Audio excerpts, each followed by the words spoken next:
Hey everyone, CJ here. Welcome to the first episode of Open the World Match. In this new series, I will be interviewing Dungeons and Dragons and other TRPG players, game masters, and game designers from all over the world to investigate the worldwide phenomenon of tabletop role-playing games. If you have ever wondered if the Japanese prefer Dungeons and Dragons or their own tabletop role-playing games, or if Australians play the game differently, then stick around and subscribe to the channel as I will ask your question directly. In this maiden episode, I will be interviewing Australia's own Justin Halliday, game master and designer of the Ennies Award winning tabletop RPG for children, Hero Kids. I will be asking him what the tabletop RPG scene in Australia is like, and also how Australians play it differently to Americans. Hey Justin, how are you? I'm good. How are you, CJ? Yeah, pretty good, yes. Okay, so this is going to be our first interview. This is going to be our around the world interview. I'm going to interview everybody from all different countries, starting from a place I'm really familiar with, Australia, because I'm living here. And of course, Justin, I've met you before. You are a great game designer. You have created Hero Kits and other stuff. And I also saw you playing Dungeons and Dragons last time. Okay, as an Australian, maybe it's a bit of a stupid question, but I have to ask it. Do Australians play Dungeons and Dragons? Yes, we do. We just do it very badly, or very different. Actually, we don't. We do it. Often over the 40 years that Dungeons and Dragons has been around, I think it's been very hard to know how other people play the game. Because a lot of it is like this kind of oral tradition of how the game is played. People pick up the books and they might learn from one person who's come from one country to another, or someone who's traveled. But nowadays, when we have so much actual play content on YouTube, you can see that our tradition of play is the same as everyone else's, except that on YouTube, a lot of there's a lot of the more theatrical kind of approach to some of the actual plays. But you can see when you get the real ones, or you get podcasts about people playing, that they have all the same kind of style of play that we do here, and they have all the same challenges that we face, whether we're game masters or players or whatever. So it's really even though the kind of the hobby may have grown in isolation here, just from the books or just from little bits of learning and knowledge transfer, they've all kind of converged into this same kind of global way of playing role-playing games. Even like some American shows like Critical Role or some other like Adventure Zone, those sort of stuff are pretty popular in Australia too, isn't it? Yeah. The kind of the revitalization of Dungeons and Dragons that we've seen over the last couple of years, those shows have been kind of pivotal in that, and a lot of people are coming into the hobby now because they've been listening or watching, Critical Role on Twitch, or listening to the podcast, listening to Adventure Zone and other games as well. So. That's coming with certain expectations that maybe are slightly different from actual table play, but the experience is very similar. Yeah, I've heard a lot about that. It's like some people say what you see online is usually different from what people experience around the table. So, so before all these shows started coming in, is there a certain really sort of an Australian way of playing that you see is getting changed? No, I think that that there's always going to be different people who kind of who different parts of the game appeal to. So let's keep going. So I think I sometimes think that things like Critical Role and those things are performances, and what the performance is different from the experience you might have as a person who's participating in a thing. This is like the difference between watching professional sports people play a game and amateurs like ourselves playing the game, or semi-professionals. So there's a level of theatricality there that you don't get at a normal table. And at a normal table, when you're playing D&D or another game, you have all sorts of kind of distractions and all sorts of other things going on. When people play a home game, they're in their house, they're thinking about food, there's dinner, there's snacks, there's all those sorts of things. Whereas when you're doing a podcast, a game for a podcast or a game for live streaming, you have the undivided attention of your players for a period, for those 1, 2, 3 hours. So I don't think that there's much different, here in Australia. We've got the same. Everyone has the same challenges. Everyone, from all the podcasts I listen to, everyone has the same situations. They're playing with the same tools. They're telling very similar stories. We just maybe have a slightly different accent when we do it. One thing I have noticed though, actually, is that when I am role playing, I often fall into different accents with my characters I'm playing. So I fall into American accents or other accents. I find it very difficult to role play an Australian, and I wonder if that's because all of our, so much of our media comes from overseas. It comes from America or England or other places, and there's so little of it that we get from ourselves. So that's one thing that I do find challenging and different about role playing here in Australia compared to other places. Wars always sound Scottish, isn't it? I guess, like Yeah. World of Warcraft started doing that. What sort of like RPG creature do you think should have an Australian accent? Oh gosh. Um, an Australian accent. So, I mean, maybe if you're doing some kind of post-apocalyptic thing, you could, if you're doing Mad Max, I think you could stick with the Australian accent. Then, that's a piece of, of media, of our cultural identity that is global, and that you do associate, or I associate with Australianness. Whereas, a lot of other stuff, whether it's kind of medieval stuff, you go for English or Scottish accents, these kind of European accents. If I'm playing a modern sort of thing, it might, skew towards American accents. If it's a space thing, I'm not sure how an Australian accent in space would go. It's very strange. Yes, and how about the like logistics? Australia is really enormously large place. It's like, Mm. and most of the population is located around like a few cities, and but Hmm. still, it's a quite a distance to go from one place to another. Maybe like a game Hmm. shop could be like dozens of kilometers away. So, Mm. how do people find that games here? Do people go to each other's houses more often, or do you find that more people go to game shops? Well, I mean, certainly before 5 years ago, everyone played at home.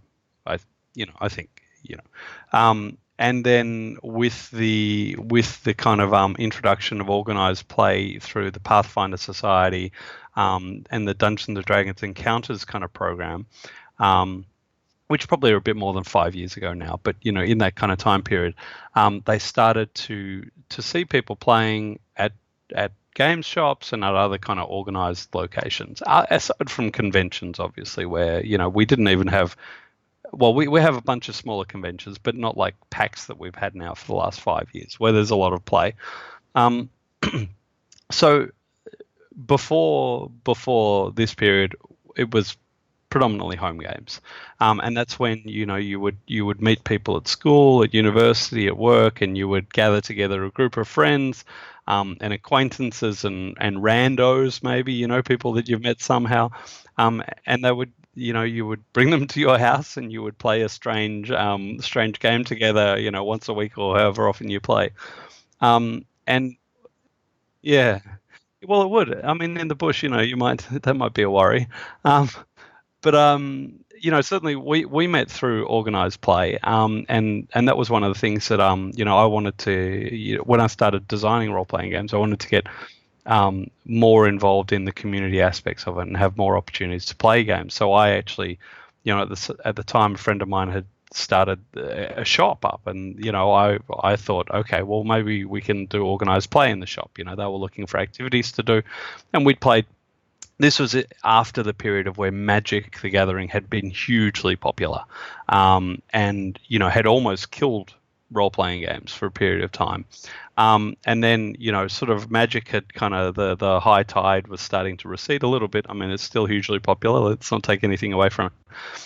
But people were coming back to role-playing games. D&D Fourth Edition had an organized play kind of scenarios and materials available. Pathfinder Society also had the same.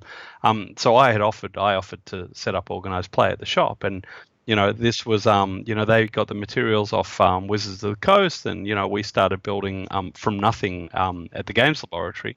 And over a few years, we built up from me sitting at a table wondering if someone would show up on the night to having at our most successful nights we had 100 players there, and 11 or 12 tables running. It was almost out of control. We had to limit it after that. It was too much. It was too hard to manage. So I think that nowadays you have this mix of organized play at shops, because lots of shops are offering organized play. There's even some places here in Melbourne where we live. There's Gamezilla, which has Monday night games at a restaurant as well. You have Good Games and Games Laboratory offering D&D and other games on multiple nights of the week. And then now you have many more places to find home games as well. You have meetup.com, which has, looking for game kind of place. You have Reddit, where you can go and post about your games, whether it's in the /Melbourne or whatever your city is, or in an LFG kind of forum there. So there are a lot more ways of finding games and finding people to play with. But you always have the same issues of, and you can play online. Okay, this technology that we're using right here means that people can play just from their house. They don't have to leave. They can play, at night when the family's in bed, with people around the world. So there are so many more opportunities now that you don't have to just be finding and dragging your friends into play. And some of them are better, some of them worse, some of them make it harder or easier to find people that you're going to gel with and you're going to work well with. But once you get a good game, you want to keep playing that for as long as you can. Yeah, and it's like it's the interesting thing is that I find that a lot of people in America play in comic book shops, don't they? It's like we don't have. I haven't seen any comic book shop that hosts a D&D game. No, no, and a lot of those, in that period where Magic was big, a lot of those comic book shops, had Magic and kind of, there was that kind of crossover there of those groups. But yeah, I certainly haven't seen the comic book shops here doing D&D. Maybe it's maybe because they don't have activity spaces. Maybe because their areas are mainly set aside for stock and selling people action figures. Besides Dungeons and Dragons, what other RPGs do you think are pretty popular in Australia? In Australia, oh god, it's only D&D. I mean, look, if it's popularity, it's D&D and it's Pathfinder mainly. I went to what was a Gamezilla the other night to see what they were playing there, and to see what was going on, and that was interesting because they were playing like someone was playing Edge of the Empire, like the Star Wars RPG. Someone else was playing I think it was one of the End of the World games, like a no one was playing D&D, no one was playing Pathfinder, which was interesting because I think that people, if they're going to play D&D and Pathfinder, those people were at the big shops, playing the organized play. Here at Gamezilla, there were groups that were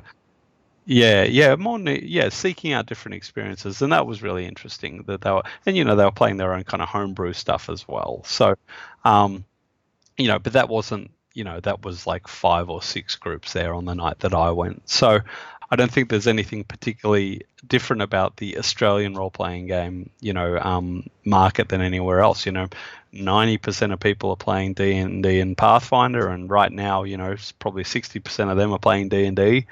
And then that other 10% are playing, whatever else is out there, which it's kind of a crazy market at the moment, and it's a crazy kind of ecosystem of what's being played. So I don't know why anyone would design a game other than D&D now, but anyway. In Australia, the thing is, a lot of the TV shows and the stuff we get here come from America, isn't it? It's like a lot of cultural infusion from America. But is there like something that's really Australian that a genre that try to incorporate into D&D or maybe tabletop RPG? Just Yeah, again, like this is like the accent thing earlier, where I can't play in my native accent when I'm doing characters. But I think definitely Mad Max. The post-apocalyptic is probably the genre that is most associated with Australia, and could, or maybe maybe people could play that kind of Australian crime thing. Again, we were thinking about this. We've just started a new campaign in my home game that we're going to start tomorrow night, so I really need to really think about that a lot. But we were talking about where we would set it, and it was going to be a kind of urban, urban kind of modern thing with a bit of magic in it. So, and I was trying to think of, okay, could I set this here in Australia? And I'm like, well, thinking, no, I want to set it somewhere else because I want to have this kind of otherness about it. And again, most of our media coming from other countries, it's hard to think of, games experiences in that Australian way. So definitely, if I was doing, a Mad Max thing, I think I could do Australian accents in it. But other than that, I'm not so sure. Right, about the story of Ned Kelly though. Maybe we can do like an Bush armored, Rangers, yeah. Bush Ranger sort of story, and Yeah, even like the Western. I mean, there've been a few Australian Westerns. I think that they're problematic eras. Because the whole settlement, the colonization of Australia was, and this is the same as in the US, the settlement of the US. These were all kind of eras that had vast horrific kind of injustices. So yes, you could probably do an Australian kind of Western, and there have been a few. I'm just thinking of films that are Australian and have that kind of Western feel to them. Was it The Proposition and a few others that have that? Yeah, and the Ned Kelly ones. That kind of the kind of bushrangery thing, whether it's the kind of Ned Kelly or the kind of that Robin Hood-esque kind of feel to it. But I don't think that. I don't think that we in Australia have built that mythology around those stories. Ned Kelly is the one example. some people watching may not know what Ned Kelly is about. It's I guess they are like robbers and stuff like that. They go around the bush, they rob people. But Ned Kelly is a bit of a special case, isn't he? He is a bit of a Robin Hood sort of figure who Did he give the money? Did he give the money back though? I'm not sure. Well, the other thing about Ned Kelly is that he armored himself as well. He made armor out of big metal plates, and he was shot like 20 times or whatever when they finally captured him, and it didn't kill him, and they hung him in the end. So it did not end well for Ned Kelly. But I think that there is a mythology around Ned Kelly that is interesting, but certainly not to the extent of, say, Robin Hood, where they're this outlaw character. And I think that Robin Hood definitely has that kind of stealing from the rich, giving to the poor, that sort of thing you can get behind. Ned Kelly, I'm not sure ever achieved that level of giving to the poor on the giving to the poor side.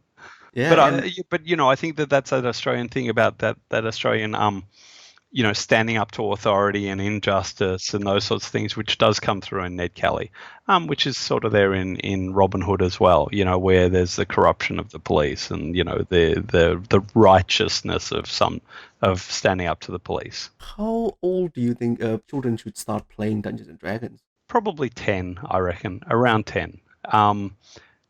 Not that some kids might be able to do it earlier, but I think that's kind of the age range where this stuff, Hero Kids, is getting too kidsy for them, and they want to play the same as the grown-ups. So there's a crossover there depending on where they are. A lot of the aspects of D&D are still quite complicated, for a 10-year-old. There's a lot, there might be a lot of maths, there's a lot of management on your character sheet. If you're getting into spells and things, there's a lot of kind of cognitive load of what a spell does and what impact it has on other characters.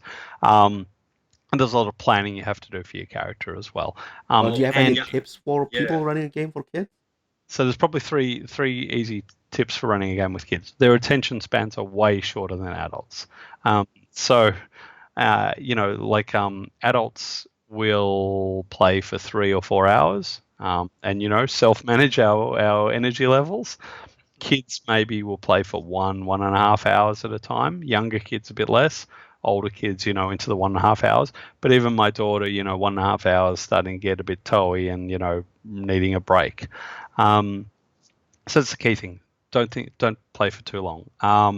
Second thing is kids oftentimes don't have quite the same knowledge of what is the space of that they can explore when you're role playing. So often I will find myself when I'm playing with kids, I will pose situations as simple kind of binary choices for them, and they might go outside those. But if I see that they're stuck, I'll say, "Oh, do you want to go? Do you want to take this road or this road, or do you want to?" do you want to go and talk to them, or do you want to sneak over there? So I think that with kids, and not that this doesn't happen with grown-up role players as well, right? With kids, you might want to be a bit more explicit about posing choices for them rather than just saying, what do you want to do? You might guide them a bit more through the role-playing experience. And lastly, I think kids, in my experience, and this might just be the ones that I've do have some trouble role-playing their characters, especially when they're younger, and speaking in their character's voice. So that can be hard for them. So, with older players, you might get people who will speak, or find it easy to speak in their character's voice. With kids, they might not. You might have to help them and, kind of coax them to speak as their character. Do you think sometimes maybe this can happen to some new players too, but sometimes they think a bit too selfishly, you can say. It's like your character only serves the purpose of entertaining yourself instead of people around the table too. Because I think a really good player should also create a character that can entertain other people around the table. Yeah, and works in a team with the other players. I haven't found that. I have found, again, kids, they don't know that. Sometimes they might think that it's okay to attack another player's character. So yeah, you still have to deal with those sorts of things. You have to manage. You have to actively manage your table a bit more. But again, with grown-up players, they're not always as mature as you would like, and you still have to manage those behaviors as well. That's where murder hobos come from. Yeah, exactly. I was thinking one thing that you did say, like one of the difference culturally between Australia and the play in Australia and play overseas, is that we never had the satanic panic that other countries had around D&D, and certainly in America there is this cultural aversion towards D&D that is, I think, steeped in their kind of religious tradition there. So I think that always when playing with kids, you got to be, ensure that if you're playing with other people's children, that their parents know what you're playing, and that the content might not be as brutal as or the situations are more kind of accessible for kids. So certainly in Hero Kids, people are knocked out, they're not killed, monsters will run away or whatever rather than be killed. So there's that level of how you pose situations, what is scary or accessible for kids that you have to manage as well. All right, yeah, let's move on to Hero Kids. You have designed a game for children, a tabletop role-playing game for children, and I'm just kind of wondering, how do you get the inspiration for Hero Kids? Is it running games for children in D&D, or is it something completely different? It started, I guess 7 years ago now. My daughter is now 10. So it started when she was 3 or 4, and we have a weekly game that we played here at my house. She was always interested in what's this game you guys are playing? Can I play too? Wants to come and throw some dice and defeat some monsters, that sort of thing. So D&D is way too hard. There's too much maths involved for kids who are that young, whether it's 4, 5, 6. Can you explain the system a bit, if you don't mind? Yeah, sure. So Hero Kids, so unlike D&D where you have, things like modifiers and addition and, subtraction maths, what Hero Kids is it's, I might actually, here, I'll hold up a character sheet for you, right? If we can see it here. I've got my Hero Kids book. Here we go. Okay. Okay, pull it back a bit. So that's Hero Kids, yeah, sorry. This is Hero Kids. It's available in PDF or in print from Drive-Thru RPG. Go there and buy it now.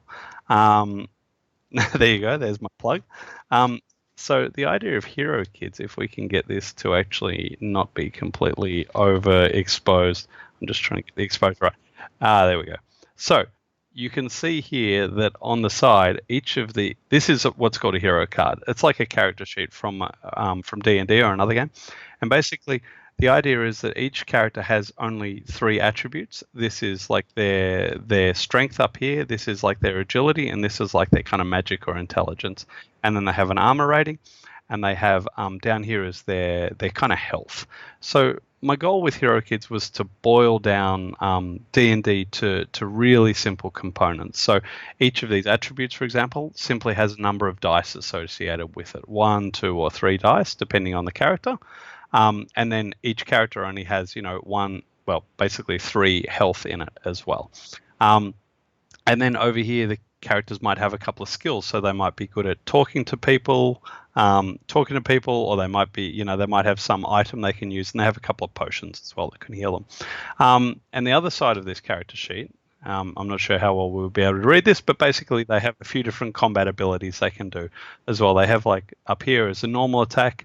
And then they have a slightly like a special action, and then they have this special ability here that they have that's always on.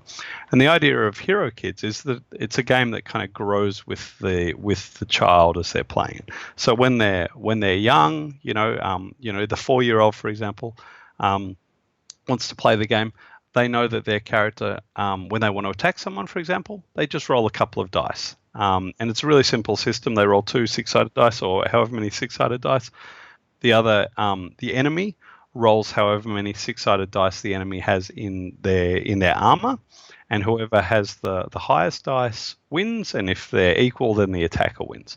So it doesn't have any maths in it. It just has a comparison there between whether the number is equal or higher, and it's really fast. And, even when the kids are getting attacked, they're rolling their armor dice as well, so they're participating in the action as well.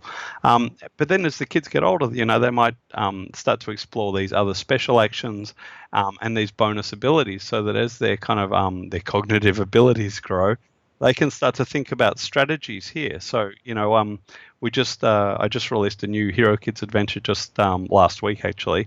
And my daughter, who's now 10, and my son, who's now 8, were using these kind of strategic and tactical abilities to kind of enhance their effectiveness, in combat encounters. They were using this teamwork here and their whirlwind attacks and positioning themselves, and they also had pets in this game as well, which the kids love. So they were using these in coordinated attacks and talking to each other and building this kind of teamwork so that they could defeat their enemies. So they really introduce younger kids to the idea of role-playing, the idea of how combat and actions and these things work, and then develop their skills as they go. So at some point, the kid who's played this for a few years, they'll just be able to transition into something like Dungeons and Dragons. They'll understand how combat work, how actions work. You have been running a lot of games, like a lot of different types of games, like Dungeons and Dragons also. And from all your years of experience, do you mind like sharing some of your secret sauce? It's like, what's a few principles that you have on running a great game? Oh God, I wish I had any. Number 1, secret sauce. This is the secret that is better than all the others, right? Show up and be reliable. That's all I have. That's it. I don't know. I wish there was. Try to be fair. Try to be consistent. I wish there was a secret. There isn't one, but other than showing up, right? Be reliable. I think that's the most important thing, especially if you're a game master.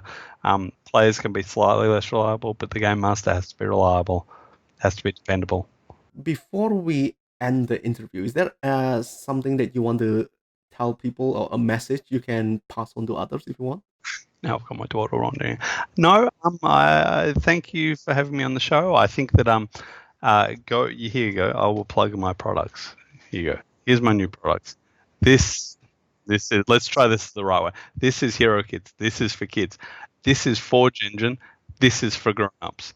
This is like the opposite of D&D, right? So I played D&D for a long time, and I thought, okay, how about I design a game which is as opposite of D&D as possible? So it is what's called it's a universal role-playing game system to begin with. So it plays it, and this is the one I've been playing with lately. So we've played historical games in it. We've played fantasy games. We've played post-apocalyptic. We've played modern games.